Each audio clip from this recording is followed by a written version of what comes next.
Welcome back. Now, the stopping of schools for millions of children is, of course, a big problem for their education. But it can be hard in other ways for those who are LGBTQ+. That's lesbian, gay, bisexual, transgender, questioning and others. That's because schools can be one of the few places where they can receive support while their family home may be an uncomfortable place to live. Well, the statistics are shocking enough already. Lesbian, gay and bisexual youth are 4 times more likely to attempt suicide than straight people. And for those who are transgender, well, it's 8 times higher. Well, let's talk a bit more about this. I'm joined now by Davina De Campo, runner-up in TV series RuPaul's Drag Race UK. And with her is Dominic Arnold, Chief Executive of the charity Just Like Us. Good to have you both.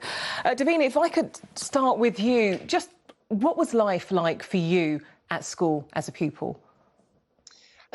Well, Section 28 was still very much in place while I was at school, and that meant that it was very difficult for teachers to feel that they could talk about anything to do with LGBTQ people. And because of that environment, it meant that there was a lot of misunderstanding and a lot of ignorance around the subject, which then leads to bullying. So it was rough. Oh, I can't even imagine. In fact, explain, how rough was it? How did that impact your life as a child at school?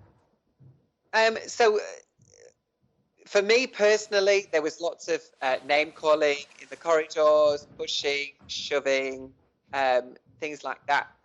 Things that were targeted specifically at me because of my sexuality. And the problem with that is, as a young person, those are your formative years. And so you carry those things with you, you know, being told all the time that you're less than everybody else. So you carry that stuff through into later life, and it does still affect me. I mean, there are still issues to this day. We'll talk about that in a moment, Dominic, but there have been some developments, have been some change where actually school can be a place where people who feel they want to talk about their sexuality, talk about who they are, where they can talk. And in the lockdown, that's proven to be something children are missing.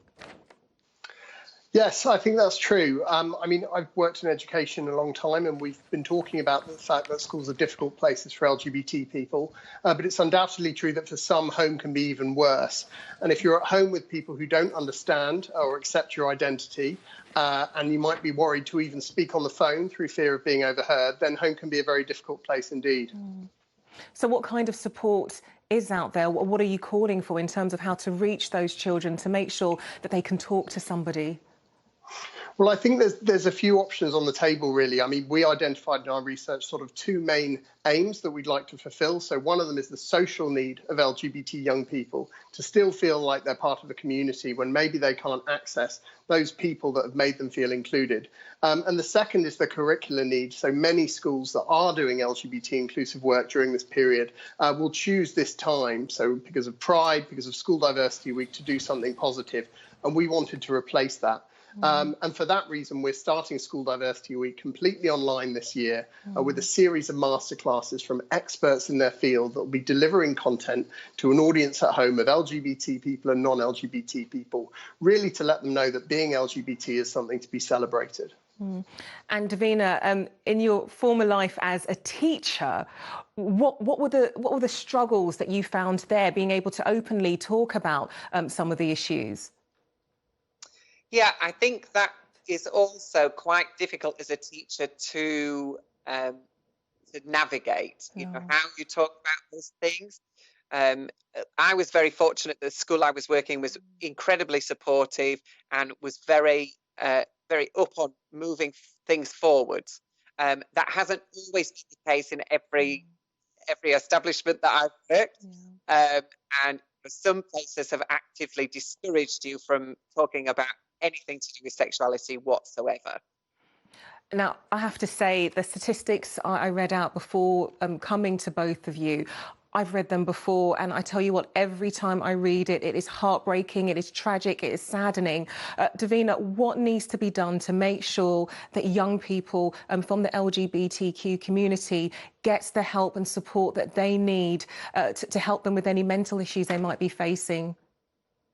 Well, it's about catching it before it becomes a problem. You know, the stats are really clear. If the children get the support that they need, they don't develop those mental health problems any different to anybody else. So it's about education and creating an environment where everybody can be supported. And that's, you know, the joy of organisations like Just Like Us, which are